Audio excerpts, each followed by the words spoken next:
company commander dito sa ground zero ng insurgency dati ng Aklan. Itong Manica, Libakaw, Aklan na pinangyarihan na maraming incidents and matagal na conflict zone ito. Company commander dito si First Lieutenant RJ Paila. And Tubong Bulacan, ikukwento niyang kanyang background. Pero ikukwento rin niya gaano yung fulfillment niya bilang isang company commander sa isang probinsya na 15 years ng insurgency free. Okay, RJ.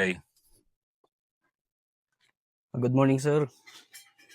Ako po si First Lieutenant RJ Paila, Company Commander ng Bravo Company, 82nd IB. Tubong San Miguel, Bulacan po. Ngayon nakadistinos dito sa province ng Aklan. Nahawakan ko po ang 3 municipality, ang Libakaw, Madalag at Malinaw, Aklan. Graduate po ako ng Bachelor of Science in Business Administration. Ako po ay gumaduate ng OCS plus OCC 53 2020 po. Ang mga magulang ko po ay parehong farmer. Ngayon po ay proud ako na dito ko nakadestino sa Libakaw, Aklan na dati siyang source of recruitment at supporter pagdating sa logistic and medical supply. So sa history po ng Aklan, particularly po sa Libakaw, ito po yung tinatawag namin noon na ground zero dahil dito nang gagaling yung pinaka marami na support nila pagdating sa mga pagkain, mga pang-medical. At meron din po tayong mga history dito na may mga na-recruit sila at mga sumurrender na. Meron din po tayo na itong history way back ng October 26, 1951. May nag-Baylor po tayo dito na isang tropa sa pangalan ni Staff Sergeant Miguel Pastolero. During that time, nag-conduct ng small unit tactics at ang nabunggo nila ay ang hukbong mapagpalaya ng bayan na nagresulta ng 30 body counts. Pero sa kasiwayang palad po ay namatay si Staff Sergeant Miguel Pastolero at na-awardan po siya ng Baylor Award dito po sa Sitio Taroytoy, Barangay Manica, Libakaw. Sa historically din po, ibabalik natin ang mga violent reaction na nagawa ng kalaban. Way back po tayo ng August 26, 1984, kung saan ang isang convoy ng civilian and military, kasama po si Libakaw Town Mayor Sol Legazpi, habang nagbabiyahe ay inambush ng mahigit na 50 CTGs. Sa kasamaang palad po, namatay si Town Mayor Sol Legazpi, kasama ang 10 pa na binubuo ng mga military at ang tinatawag nating Civilian Home Defense Force. Idineclare po ang Aklan na insurgency free balik ng December 2011. Katapos po nun, wala na tayong masyadong nabalita mga encounters at mga ibang pang sightings na lessen na po. Naging malaking impact din po dito sa area ng Libakaw ang mga nakandak natin na serbisyo karaban. Nakapagkandak po tayo ng serbisyo karaban noong June 15, 2025 last year. At pagdating po ng July 1, 2025, sa magagandang effort na nagawa ng serbisyo karaban, mayroon po mga ilang residente na dating mga supporter na pinagkatiwalaan ng kalaban pagdating sa kanilang mga armas ay tumulong po sa atin kung saan makikita ang kanilang mga pinagbabao na armas at na-surrender po sa atin through armed cache. Nasundan pa po ang ating mga serbisyo karaban hanggang 2026 at ganoon din po, meron pong mga ilang residente na pinadati ding mga solid supporter na nagbigay din ng kanilang tulong at pakikiisa para maibigay ang dating mga armas ng mga kalaban at mapunta sa atin. Sa ngayon po, maganda ang collaboration ng government agencies at sa atin sa military pagdating sa stakeholder engagement at sa pag-less ng influence at recruitment at mass support ng kalaban.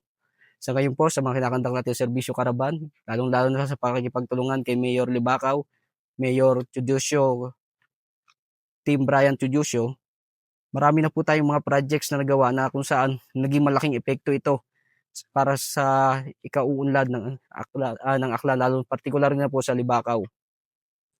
Sa mga nakandak po natin, ang mga ina-exploit dati ng kalaban gaya ng kalsada, mga kuryente, at mga ginagawa nila ng issue na hindi kayang abutin ng gobyerno o pinabayaan ng gobyerno ang kanilang lugar, particularly na po sa Dalagsaan, ay na-assist po natin. So naramdaman po ng ating mga pamuluyo o mga kababayan natin dito sa Aklan, lalong-lalo na po sa Libakaw at sa mga parplang barangays nila na hindi talaga totoong sinasabi ng mga armado o ang tinatawag natin ngayon na mga CTG na talagang pinabayaan sila ng gobyerno. Malaki din po pasasalamat ng mga tao natin dahil may mga deployment tayo ng mga tropa, lalong-lalo na po sa mga infiltrated at dating mga solid na supporter ng kalaban, particularly po sa Sitio Taruitoy sa Barangay Manica, sa Barangay Dalagsaan po kung saan historically, bago pa may declare ang Aklan ng Insurgency Free, ay ginawang training ground at mass base ng kalaban. At dahil po doon, ang mga problema nila na ngayon ay unti-unti nasusolusyonan through stakeholder engagement. At ang mga ilang mga problema ay unti-unti rin po natin sinusolusyonan. Particularly na po ngayon, ang pinaka-isang problema ng ating tinatawag na pamuluyo, mga kababayan natin dito sa Aklan ay ang pagdating po sa kuryente. Ang buhay po sa mga far-flung barangays, lalong-lalo na po sa Barangay Dalagsaan at Sitio Taruitoy ay masyadong mahirap sapagkat hindi ito maabot ng mga sasakyan. Nilalakad lamang po nila ito, lalong-lalo sa transportasyon ng kanilang mga pangunahing produkto, kagaya ng abaka at mga tinatawag nating mga root crops, mga saging, kamote, at mga ilang mga isda na nakukuha nila. So, isa din pong factor ang kuryente dahil nagiging madilim ang buhay nila kung nawawalan ng kuryente at ginagawan na nila ng issue ng kalaban. So, nung last year po, estimated natin, October 2025, nasolusyonan po natin ang problema sa kuryente dito sa Barangay Manica, lalong-lalo na po dito sa detachment. Napalagyan po natin ng kuryente na kung saan nakinabang din po ang mga mamamayan o mga kababayan natin dito sa Barangay Manica, Libakaw, Aklan. Pero dahil hindi po lahat ay napaabot natin, lalong-lalo na po sa Barangay Dalagsaan dahil solar pa lang ang ginagamit natin dito. So hanggang ngayon po ay kulang pa rin ang kanilang mga kuryente na isa ding nagiging dahilan para mahikayat sila ng ilang mga natawag natin ngayon na remnants na lang na makapang-recruit o makapag-exploit ng issue. Bilang So, isang company commander ngayon dito, RJ, napaka-challenging na trabaho because yung nga, nanalo na tayo dito eh. Pero yung mga ginagawa nyo kasi para ma-sustain yung kapayapaan talaga na ang matagalan ba, na permanente sana. Gaano ka-challenging sa isang company commander yun na trabaho ngayon? ngayon po masyado pong nagiging masasabi ko po na challenging siya talaga dahil bukod po sa operation, may deployment po ako. Ang tropa ko po ay hindi ko na nagagamit lahat dahil hindi ko nagagamit lahat sa operation dahil may naka-deploy po ako sa tinatawag namin na mga pagde-deploy namin ng Mobile Community Sustainment Team.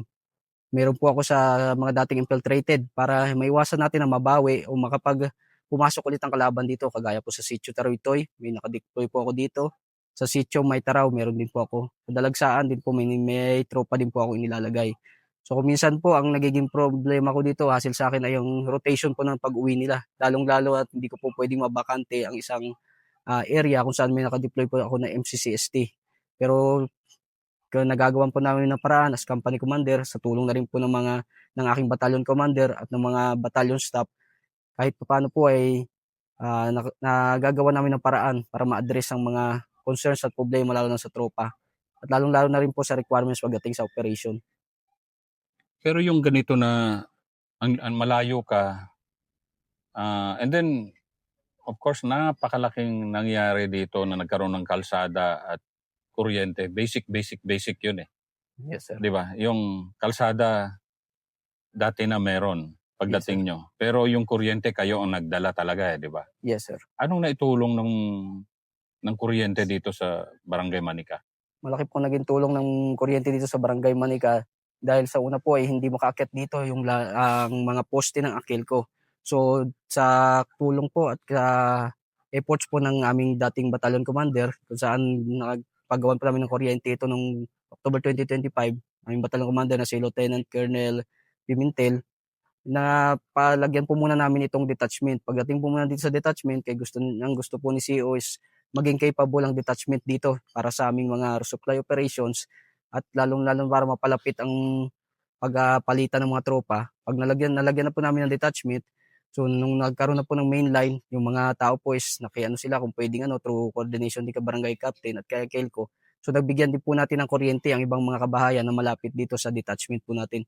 So naging maganda pong impact ito at napasaya po natin yung mga tao dahil yung dati na madilim na buhay nila dito, kahit papaano nabigyan natin sila ng liwanag. Hindi man po totally, pero at least majority po may nakikinabang po dito sa kuryente. And army talaga yun. Kumbaga, kung hindi naman sa ano, pero kung wala kayo na naka-identify nung need na gano'n at nagdala ng need yon sa kinaukulan sa baba, eh walang kuryente talaga, di ba? Yes, sir. Yun Yun ang po. nagiging papel kasi ng Philippine Army sa kasalukuyan. Kasi yun nga, kayo nakakakita eh, di ba? Yes, sir. Yun po yung nagiging efforts namin ngayon, sir, at saka yung efforts namin po ng battalion commander namin na si Lieutenant Colonel Elmar Salvador, sir. Isang ginagawa po namin sa MCCS team namin, hindi lang po siya nakabantay sa mga barangay para lang magbantay kung may papasok bang kalaban. No? Ang ginagawa po namin is inaalam ang mga kung ano ang kanila pang mga basic na kailangan, ano yung kanilang mga issues and concern para po mapapaabot namin ito sa local government units natin through coordination sa kanila. Napapaabot po natin ito sa mga sa mga sityos na hindi na-identify ng ating local government units na yung pala talaga ang kailangan nila. At the same time, nakakatulong po ito sa atin dahil kapag po na-address natin yung issues and concern nila, wala na po ma-exploit ang kalaban pagdating sa ganitong mga klaseng issue dahil na-identify na natin at napaabot na natin sa concerned local government unit, sir. Kasi kung walang kapayapaan naman kasi, hindi naman talaga makakaakyat dito yung local government units dahil sa takot, di ba? Ang army lang, Philippine Army lang nandito makapag-identify nun.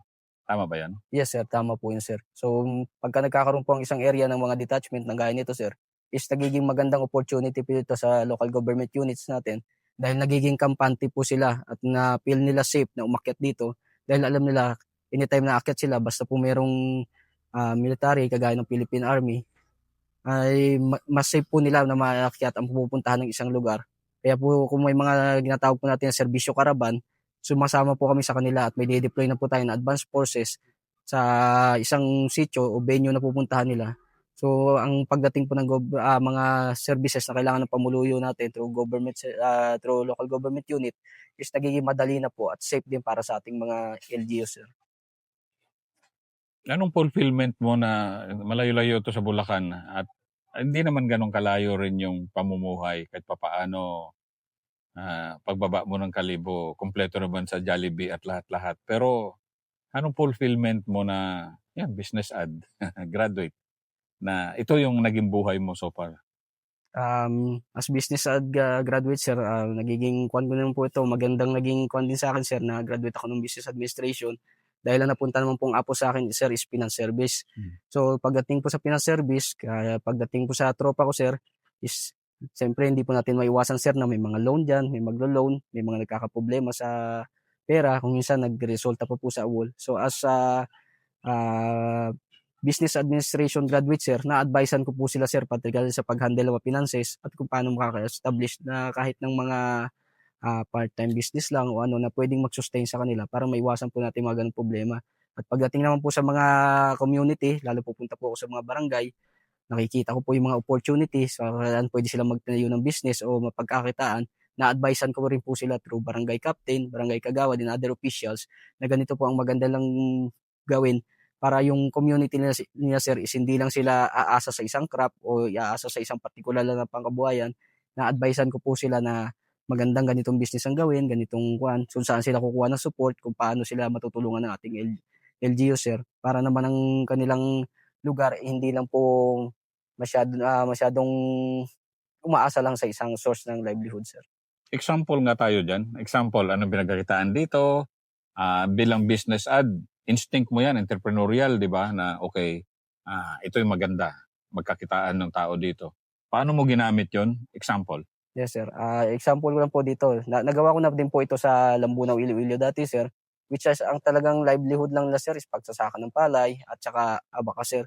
So ang abaka, sir, is mahirap siya gawin at hindi siya basta-basta ma-harvest, taabot pa siya ng ilang panahon, sir. So nung nakita ko, sir, is more on malapad yung kuwan nila, sir, lupain nila. So ang inano ko, sir, is agriculture. So pagtatanim ng mga gulay, sir, which is talaga namang malaki ang kita sa gulay, sir, lalo sa panahon natin ngayon na mahal na pati yung gulay. So ang ginagawa namin nung, sir, is which is ina-apply na natin yan sa Aklan, sir. So ang MCCST team ko, sir, na umakyat sa taas, humihingi ako ng mga seedlings ng mga gulay sa ating sa DNR natin, saka sa DA natin through kay Ma'am natawag si Ma'am Bea. Humihingi po ako ng mga seedlings sa mga gulay dito. Pag-akyat po ng MCCST team natin is pinamimigay po na sa mga tao, tinuturuan namin yung tamang pagtatanim, tinuturuan namin kung paano harvest. At the same time, pagdating ng time, hindi siya ganun katagal, abot lang siya ng mga 3 to 4 months sa harvest na siya, pwede na madala ang mga gulay nila o pwede na lang pagkakitaan, sir. Isa pa pong sources, sir, through din sa experience ko business dahil mahilig din po ako sa agriculture, sir, is ang pag-aalaga ng mga hayop, sir. So nakikita ko, sir, malapad ang ano ng libakaw, malapad ang kanilang lupain, lalong damuhan.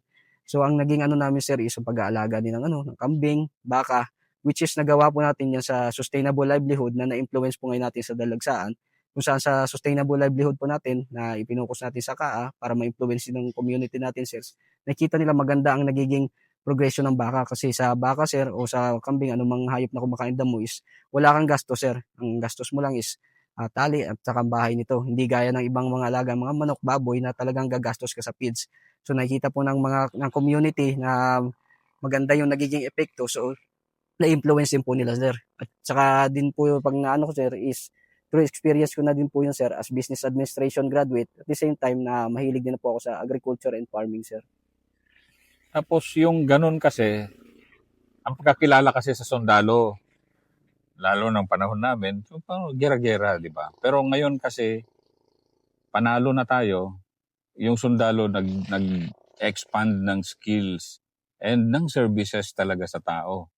Gaano ka comfortable kasi ang training natin, yung ngayon, of course, war fighting pa rin. Pero ang need ng mga communities, yung ganun, entrepreneurial advice, pagnenegosyo, paano mag-agriculture nga, Yes, sir. livestock. Paano mo inaano na ganun yung, buti ka, business ad graduate ka, pero paano mo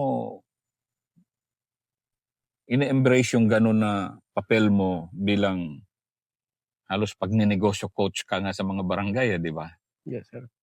Ah, sa pag gano'n mong kuha naman, sir, gaya ng sabi niyo, sir, is expertise na tayo sa mga giyera-giyera, sir. So, pag gano'n nga, sir, ang inaano ko naman, sir, is sa pagtuturo ng gano'n, sabi na nagbabago na, hindi na tayo more on giyera ang iniisip.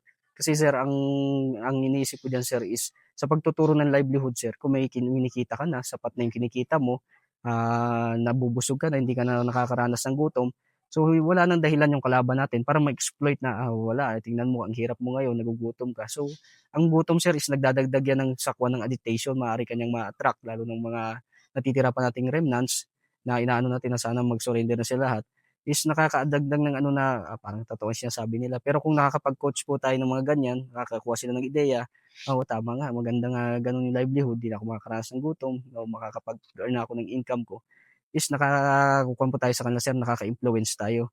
And then at the same time, sir, pati yung mga tao na umakyat namin kahit hindi sila graduate ng business administration, sir, is namin sila, sir, lalo sa particularly sa pagiging pag-akyat sa mga area sa lalo sa mga paraplang sitio, sir.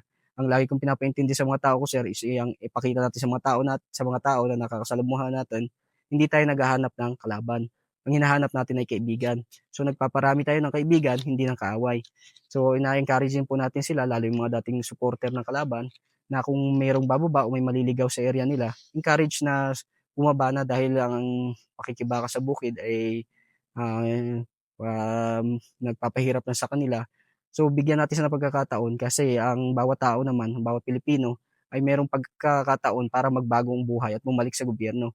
So pagka may mga tao po tayong nakakausap, pinapaintindi po natin gano'n, at saka inaano po natin na kung natatakot sila sumurrender sa amin, sa Philippine Army o sa PNP, nandiyan na po yung mga barangay officials natin na maaari nating malapitan through barangay captains, kagawads, at barangay at ating municipal mayor na willing pong tumulong. So pagkat pumunta na po sila dito at coordinate na natin, nung nagiging magandang impact po yun sa atin, nalilinis mo natin yung unang-una nalilinis sa atin yung bilang na kalaban natin dahil nakaka-encourage tayo na bumaba sila at nakikita nila na talagang ang armadong pakikibaka ay hindi na makakabuti para sa kanila. So inaano po natin lagi, pinapaano ko pag-akit sa taas, maging mabait sa tao, sabihin nila na kaibigan tayo at saka hindi kaaway, sir. Gaano kalaki yung effect sa tao pag sinasabi mo yan na, sa totoo lang ngayon ko lang marinig yan, naghahanap ka ng kaibigan, hindi kaaway. Sa libo-libo na na-interview ko. Explain mo nga yun at anong effect sa tao at anong effect din sa mga tao mo ng ganun na philosophy mo? Yes sir, nagiging effect po sir is nagiging ano po yung tao natin. Kasi po sir, mindset ng mga ano po natin sa mga sa mga pamumuno, yung mga powerful ng barangays, influence po nila 'pag ang isip po nila 'pag nakakakita ng mga sundalo lalo may baril natatakot sila. Lalo yung mga dati pa po na mga matatanda na nakaranas ng mga pananakit mula sa mga dati pang mga sundalo. So 'pag sinasabi po natin gano'n, so una pagpapasok sa isang lugar, lalo kami noon nung hindi ko pa inaano 'yan is parang pagpasok pa lang namin po sa isang barangay o sitio, lalo kung dati siyang infiltrated o mass, is wala na kayong makausap na tao, nagtatago sila lahat. Pagdating namin, malayo pa kami, makita namin maraming tao. 'Pag dumating kami, unti-unti na silang nawawala. So nung una na-realize ko talagang takot pa sila sa tao. So nabibigyan po tayo ng chance kada may assembly sila, may meeting, lalo kung unang-una po nating kakausapin si kapitan, hihingi tayo ng pagkakataon kung puwedeng makausap ang mga tao o kung ano yung mga kailangan nila o ano na kung puwede tayong mapa ng meeting para makuha natin yung concern nila para mapaabot natin sa LGU dahil hindi po tayo puwedeng mangako, LGU lang po ang makakabigay. So bale ano lang po tayo, tulay. So 'pag nasasabihan ko po si kapitan na ganyan, nakikita at sinasabihan ko pong kapwa, "Huwag kang mailang sa'min, lumapit ka lang sa'min kasi mga kaibigan mo kami, hindi kami kaaway." So ang nakikita ko po expression ng mukha nila is nagiging komportable sila, komportable na nandun pa rin po yung respeto, nagiging masaya.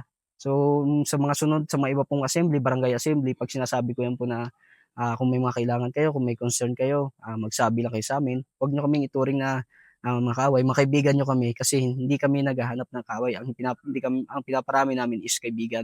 So nakikita ko po yung ngiti at saka yung kuwan sa mukha nila na nagiging kampante sila at parang kumbaga nakukuha natin yung, hearts and mind nila. So 'pag sinasabi ko po yan nakakaano po ako ng impact pagkatapos po niyan, sabi ko na sa ganyan-ganyan.